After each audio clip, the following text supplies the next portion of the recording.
2019 నుంచి వెళ్ళి structural meeting నిలిపివేయబడ్డాయి. Telangana బొగ్గని కార్మిక సంఘం 5 సంవత్సరాలు ఉన్న ఏఐటీసీ గెలిచి కూడా దాదాపు 11 నెలలు అవుతుంది. మొట్టమొదటిసారిగా నిన్న సెక్టర్ సమావేశం ఏర్పాటు చేస్తే కార్మికులు చాలా ఎదురు చూస్తూ ఉన్నారు.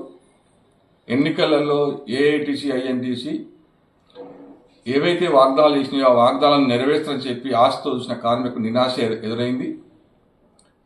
ఏదో గొప్పలు చెప్పుకొని పోయి ఆ కూర్చుంది కనీసం ఒక్కటి కూడా కార్మికులకు ఉపయోగపడే డిమాండ్ మీద చర్చ జరగదని అర్థమవుతుంది. ప్రధానంగా సొంత ఇంటి కళ గురించి చర్చ జరుగుద్ది, కమిటీ వేస్తారు, కనీసం నెరవేర్చడానికి కార్మికులు ఎదురు చూసిండ్రు.